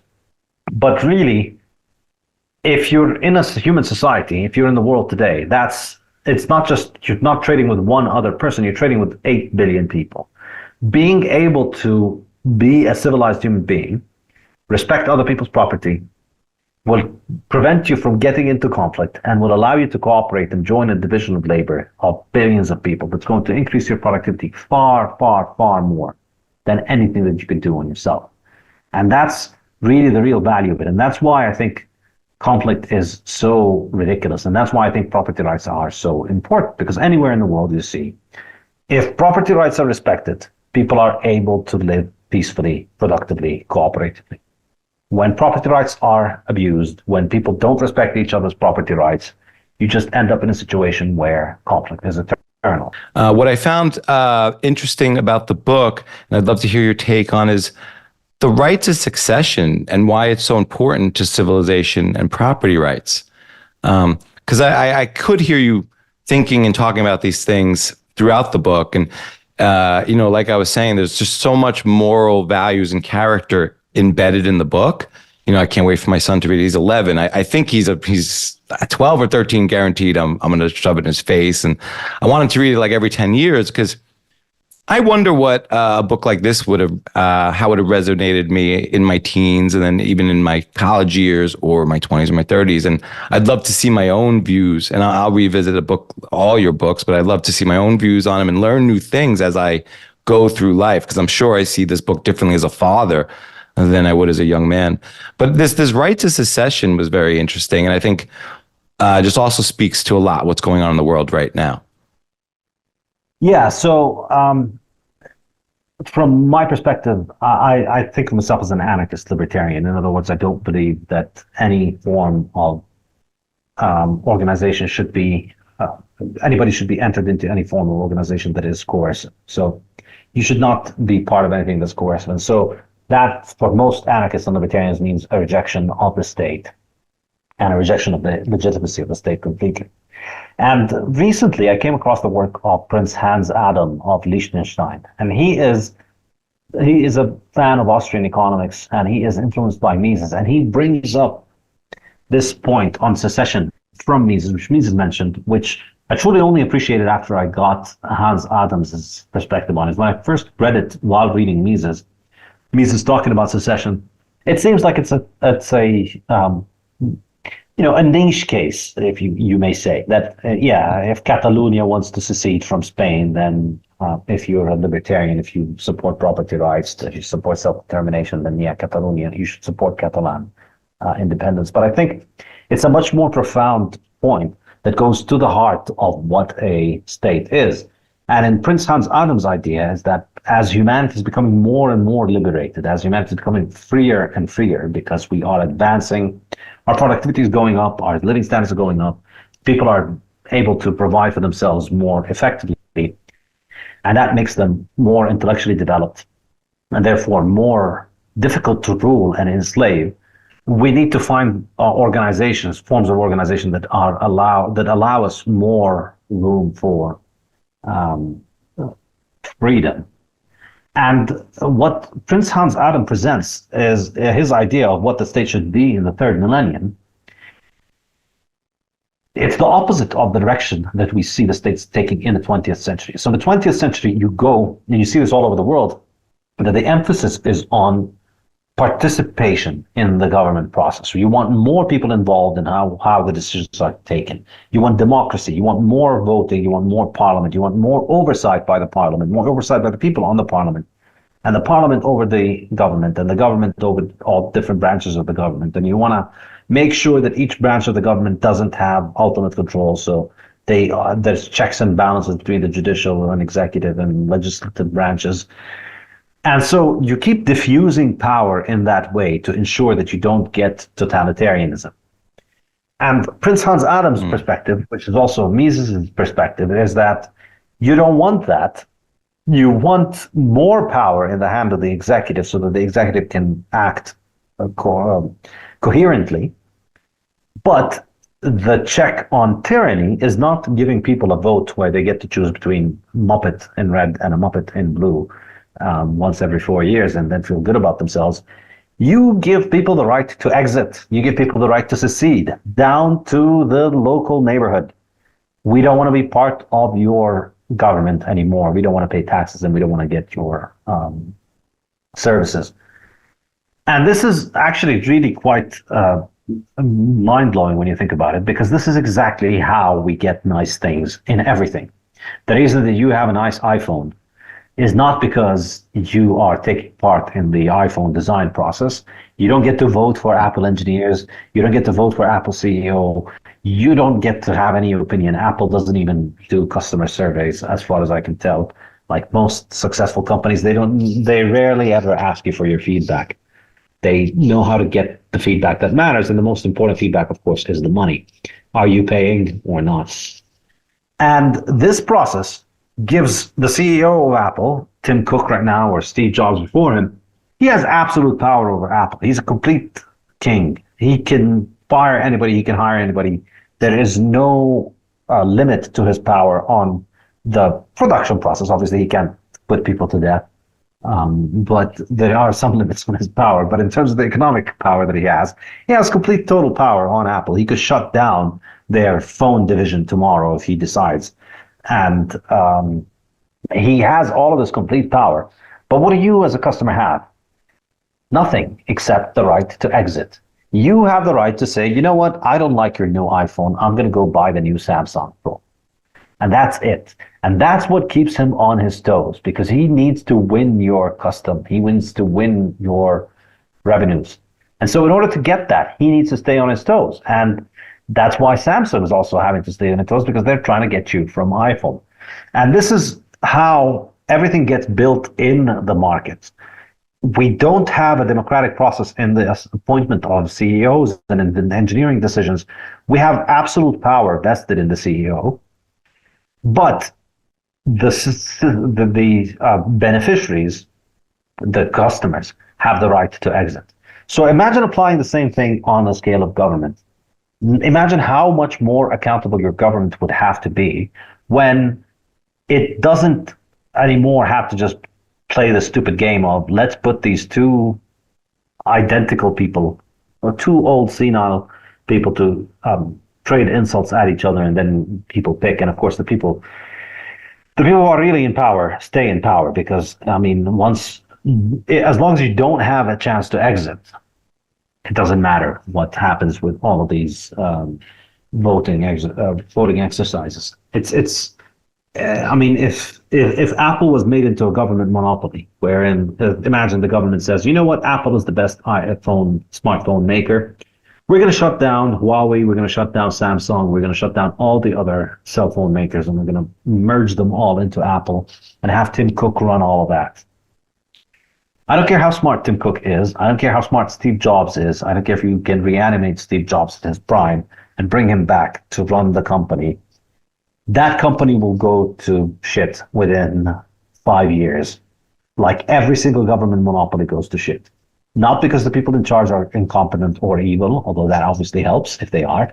But even if they're not, they can't do it if they're a government monopoly that forces you to buy their stuff, because they run out of market signals. They don't know if you like the new feature that they added, because it doesn't matter what you say. What matters is they need to have the ability to look at their customers dumping their machine and going to Samsung, because Samsung has this new little fancy thing that we didn't choose. And that's what's going to give them the idea that, yeah, we need to move away from the thing that we have to the thing that Samsung have. Having that constant process, constant feedback of the market, where people get to perform real economic calculation over their goods that they're purchasing and decide between, I want to be with Samsung or I want to be with Apple. That's what gives Apple and Samsung the ability to improve their product and constantly continue to provide good products. And of course, there's no guarantee that they will. One day, Apple is going to likely lose its magic edge, and it'll go out of business like so many other companies have gone out of business, most likely at some point, probably in our lifetime. But that's not the important thing, because when it goes out of business, whoever comes and replaces it is also going to be facing the same incentive, which is you have to meet those customers' demands or you go out of business. And that's what matters. Now, imagine if you apply that to the government. I think that would be quite good. I think that would really force government to get its act together. And what Prince Hans Adam says, and this is what he does and he practices in Liechtenstein. So in 2004 or 2005, I think, they had constitutional reform in Liechtenstein. It's one of the very few countries in the world where the constitutional reforms move away from giving more power to the parliament. In fact, they gave more power to the prince. which is the opposite of what's going on everywhere. Everywhere is leading to more democratization and more voting and more all of that sort of stuff. When in Liechtenstein, they gave more power to the king. So the king has more and more power, but he grants people the right of secession. So people can just leave. So any local government area within Liechtenstein can choose to leave the country and join Switzerland or Austria or become independent if they want to. And so he can't keep them. So they can leave at the very small scale of, effectively neighborhoods can leave the country. And I believe that's a much more efficient way of running governments. And I think naturally we're going to be tending toward that model over time. I think it's going to likely become more and more popular over time. I mean, it doesn't seem to be done much anywhere in the world because everybody seems to be stuck with these borders. You get born in this little part of the map and there's a line in the sand around it and there's a flag and there's a song and you just don't believe that you're stuck in it. And I think, when we put central banks out of business, because central banks are the ones that are financing all of this song and dance, I think that's going to open people's minds up to considering whether do we really need to be part of this gigantic institute, or could we maybe break out? Does Texas have to be part of the U.S.? Does every part of Texas have to be part of Texas? And I think the world would be a lot better if we, as Hans Hermann Hoppe, one of my favorite economists, puts it, what Europe needs is 500 Liechtensteins. It doesn't need one European Union. It needs 500 Liechtensteins. And I agree entirely. If you had every single small 50,000 people community united under one king, but with the right to exit and secede and join the king next door or join another king somewhere else, I think it would be a lot better because people would have the right to exit. And so then government would have to be responsible for its people, not responsible in the sense of you just get on TV and tell them to do what you said or deal with it. Because then if they don't like you, they'll vote for the other guy like you who also works for the same people that have you in power. They'd have to be responsible in the sense that they would lose you as a customer. They'd lose all of the revenue that you bring in. Yeah, I would add to, around succession and even kings and with slaves and modern political entities and conflicts around the world is that, if you control another people, you will never be free.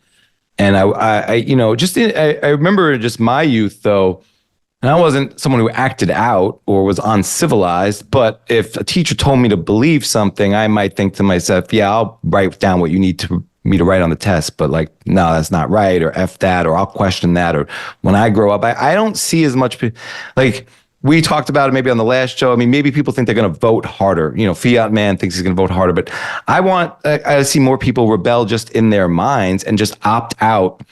And you can do that with Bitcoin, maybe with money, but just in conversation or preference falsification.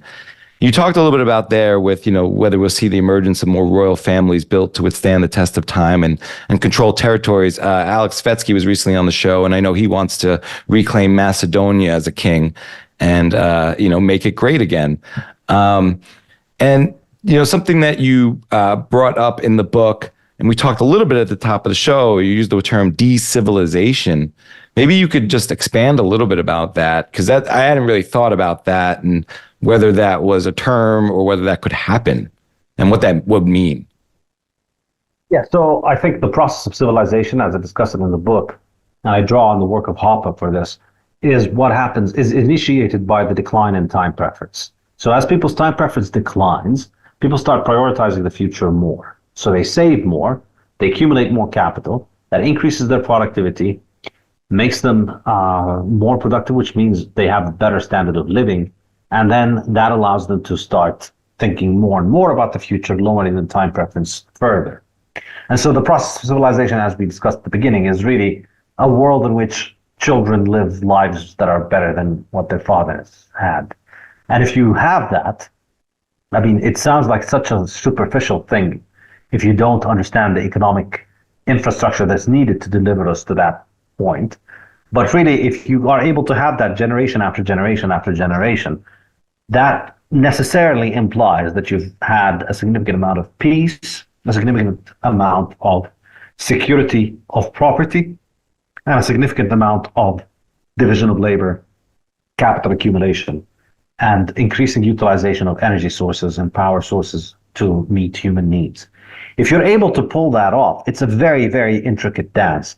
And most of human history is people inadvertently, magically coming across this magic formula for a couple of generations. And then the cycles of history are such that, the first generation chances upon this formula out of just despair because they're poor, they're miserable, they don't have anything, and they figure out they need to work hard. So they develop a very hard work ethic to try and do this. The second generation is similar. The third generation starts to benefit from the abundance, and so it starts to take it for granted. It starts to not understand all of the values that went into it. It starts to think that the values that were necessary to have their parents give them a better life, they're just the quirks of old people. This is not something that matters to us anymore. We are more advanced than that stuff. And so they start denigrating these values and they start moving away from them. And then a couple of generations down the line, you get to the hedonists who don't think about the long term. And then that brings about the collapse of civilization. And so that's unfortunately a cycle that I think humanity has been stuck in for a very long time.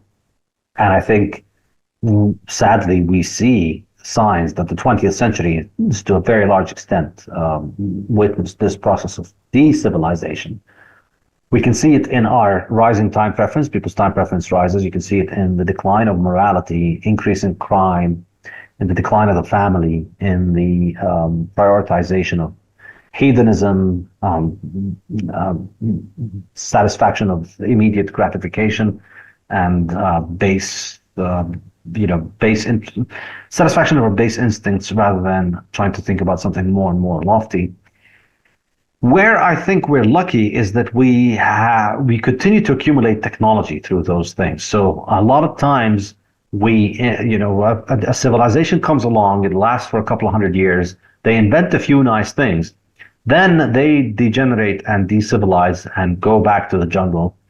But the nice things that they invented carry on. Some people get them from their neighbors, and then another civilization uses them, and then it keeps carrying on. And I think, the optimistic thing, well, let's begin with the pessimistic thing. The pessimistic view, which is when in this book, I go through the process of civilization and explain how it happens and explain why it's a good thing. And then towards the end of the book, I explain, in chapters 13, 14, 15, go through the topic of money and how central banking is destroying money and how it is destroying the glue that holds the process of civilization together. Because if you don't have money, you don't have a market economy, you can't perform economic calculation, and then everything begins to fall apart. The last chapter is on civilization. I make the case for why you could be pessimistic about this, because with the money destroyed, we're witnessing every single building block of civilization being undermined, because you're destroying capitalism, you're destroying the ability to have a division of labor, and you're destroying the ability for people to defend themselves, because you are creating this gigantic army and police force that is at the mercy of governments and that is able to violate people's rights and therefore reduce people's security and therefore reduce people's time preference. So everything from security to property rights to division of labor to capital accumulation, all of that suffers when the money is being broken. And so there is plenty of room for pessimism there. We might be decivilizing, and we might live in a world in which our children are going to have a miserable existence compared to ours, and their children are going to have a worse existence. I think you see signs of this in the U.S.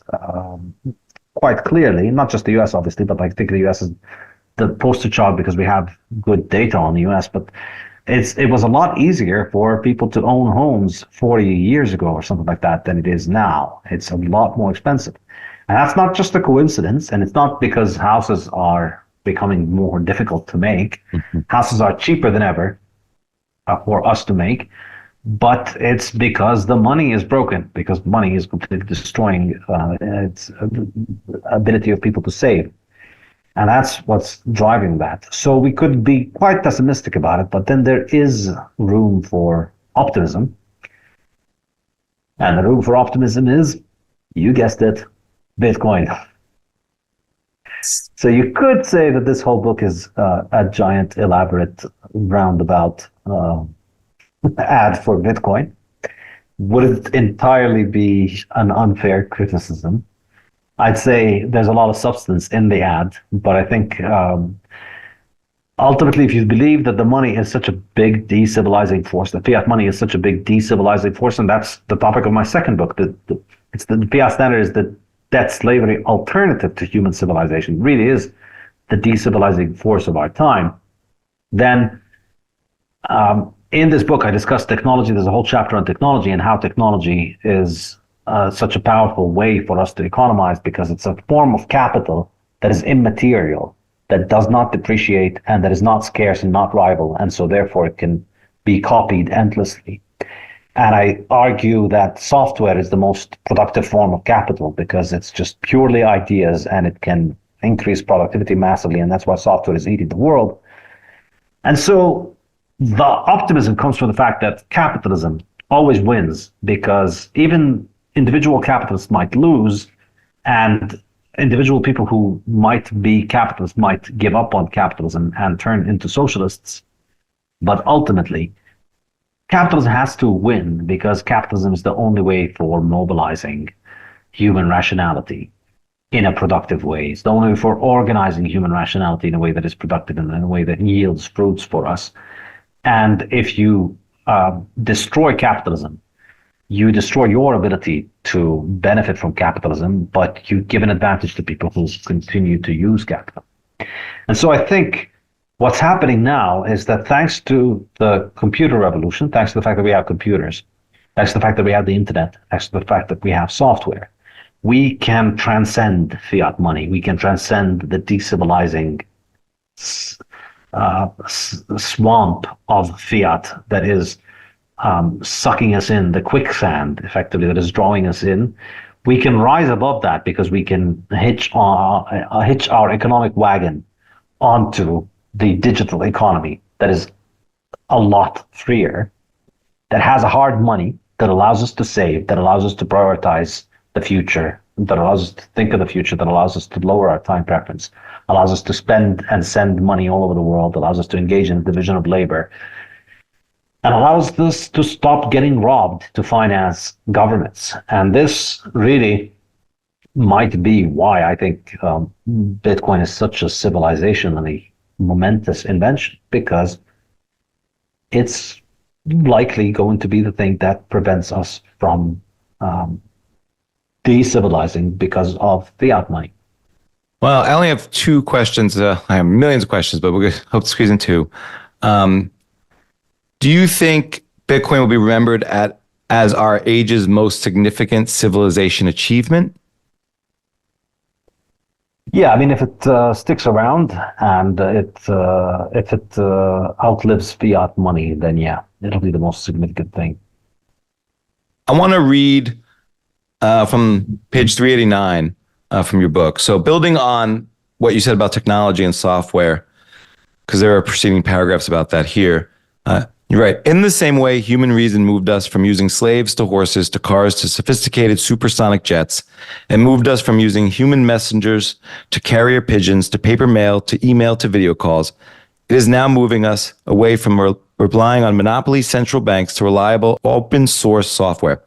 Humans have reason, and it is reason that has taken us out of the caves and allowed us to conquer our environment, tame the wildest beasts, and live longer and better.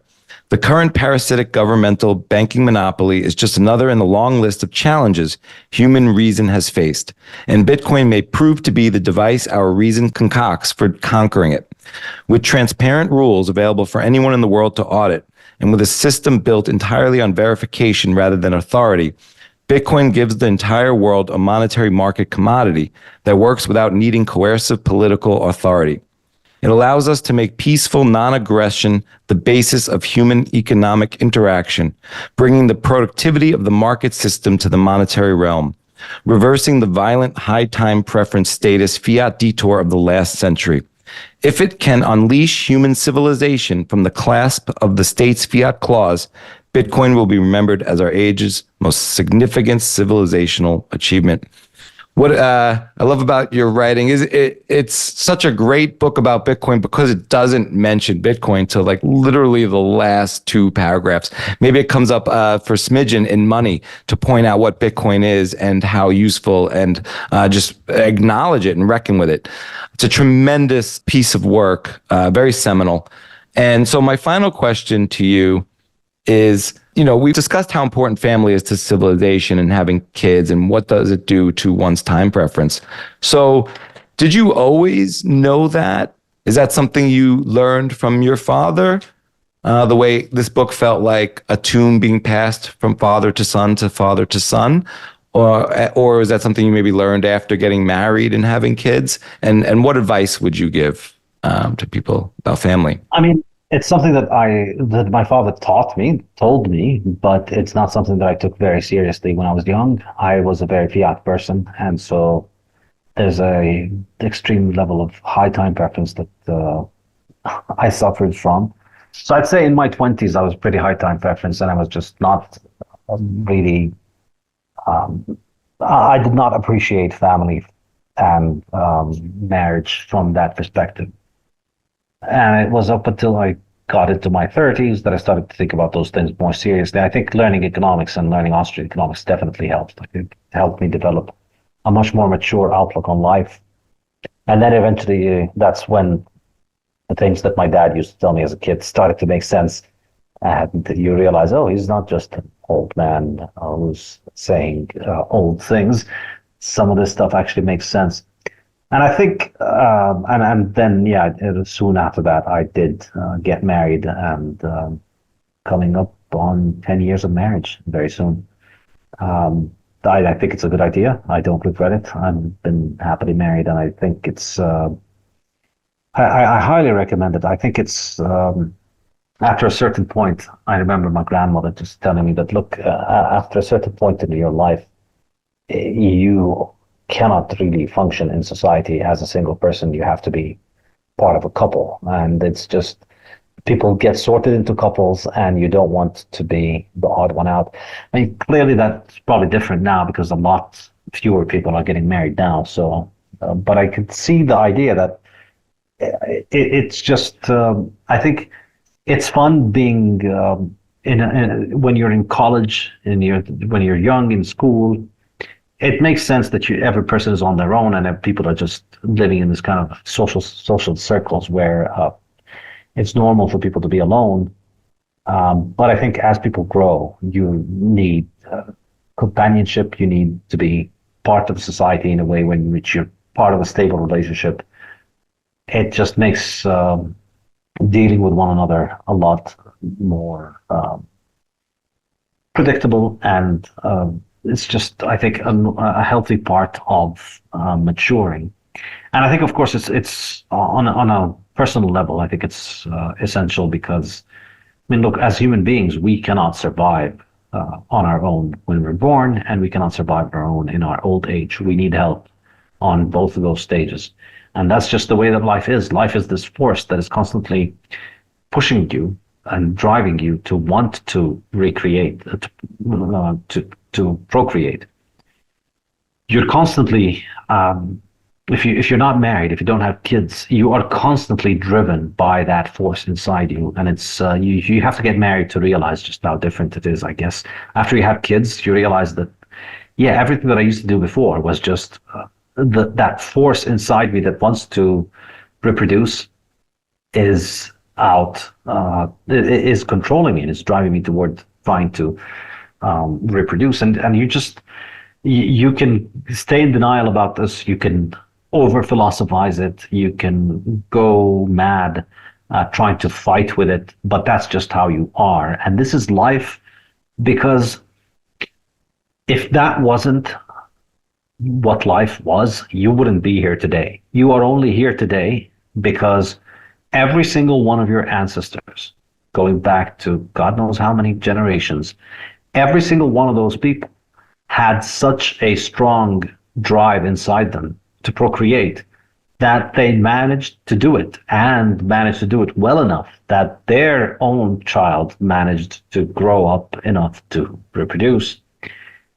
and to have somebody who managed to grow up old enough to reproduce, and have somebody, every single one. So it's a real miracle that every single one of those people managed to do that. And that's why you're here now. And I think it's stupid and futile to try and fight that. I think this idea that, oh no, I'm different, because we have, I don't know, cars and TV and TikTok, we are going to be different than every single generation of humans that has ever existed, and I'm going to be satisfied with not doing this. I think the healthy thing to do is to just understand that this force is within you, and to understand that you are going to be a lot happier if you yield to it. I think this is really the key thing. Like, if you just accept that this is the thing, and then start living your life based on the idea that you want to yield to it, it offers you so much clarity and so much direction in your life. Once you've directed your life toward, all right, this seems like a simple thing. I just need to impregnate someone and then have a child come out. Well, no, it's not such a simple thing. You have to live your entire life in a way to make that thing happen, so that the child grows up and has a chance to then do the same thing himself. Well, you need to find the right person. You need to, more important than finding the right person, of course, is being the right person. And simply just having this as a goal is the North Star of getting your life in order. Having this as a goal fixes everything. And not having it as a goal leaves you lost and confused. And I speak from personal experience, and I also see this in a lot of people, that if you don't think of this as being something important, if you're just putting it off, because most of us just are, we're conditioned socially to just forget about this. People say that society is constantly pressuring you to get married. It's the other way around. Society is constantly dangling shiny new things in front of you and telling you, hey, forget about marriage and having kids.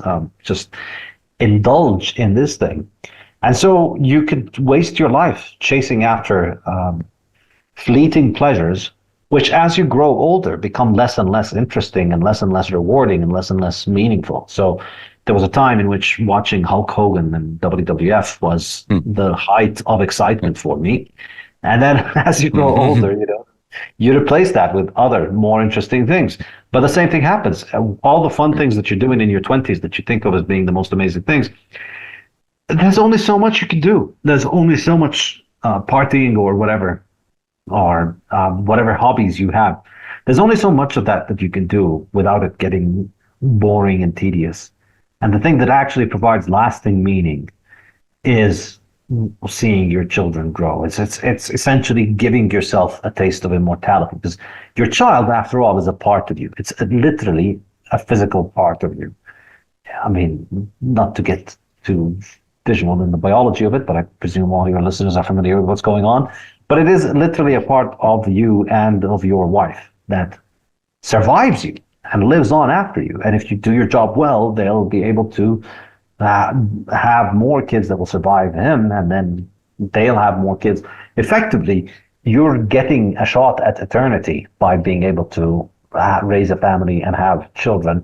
You're allowing a part of you to continue to survive. And this is, I believe, a very, very good way to approach life. And this is why I call it, and to go back to how we started off this discussion, this is why I call it the most important lesson in this book, because you read this book and you come to the conclusion, all right, I'm sold. I want to do this civilization thing. So how do I do this civilization thing?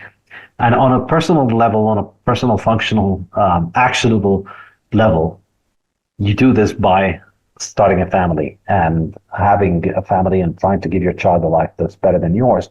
If you make that your goal, I believe everything else falls into place. Wow, that's incredible. Congratulations on the almost anniversary. My wife and I, we just celebrated our 12th. A lot of what you said there really resonates. I think, your life partner, it's your first one-way lifelong trade. It's kind of like your first Bitcoin. a lot of what you talked about there was, the law of attraction. But, I think you compare marriage a lot to Bitcoin in the sense that, marriage is humbling. You have to submit, you have to compromise, you have to relearn a lot of things. But, I love being married. I used to have an accounting professor who would joke a lot about the economics of marriage. He said he used to, when he proposed, they were going to get married on January 1st. And, like a month before the wedding, he was like, well, we got to move the wedding date. And she got worried, he wanted to delay. And he's like, no, we got to move it up to December 31st. I want to get the tax deduction for the whole year, and he always tried to have his kids at the end of the year so we can get the full, it was just ridiculous. And I think he just liked the jokes, but Saifedean, this has been tremendous. So dope as always. You brought up Chicago and Law and Order in America. I think we could do a whole show riffing on that. But we've never done the Bitcoin Standard. We've done the Fiat Standard and the Principles of Economics. So, you have an invitation to come back. I'd love to get this done this year sometime. Yes, let's definitely do it. I enjoy these conversations a lot. You're one of my favorite. Appreciate that. You actually go through the book and you know how to ask questions about random obscure passages in the middle of the book, which doesn't happen often. Most interviewers are just like, so you wrote a book, what's it about? Well, thank you for that. I love your work, and I love putting in the work to get to the show, and that's my joy. So I appreciate you putting out these tremendous tombs. All three of them are works of a lifetime. I can't wait to see what you do next, and I'll leave it to you for any parting words and let people know where they can find you and your work. Thank you so much. My website, Saifedean.com, I'm teaching a course based on this book on Principles of Economics right now. So it's been running throughout the academic year. It's about halfway through, so you can come sign up and join us.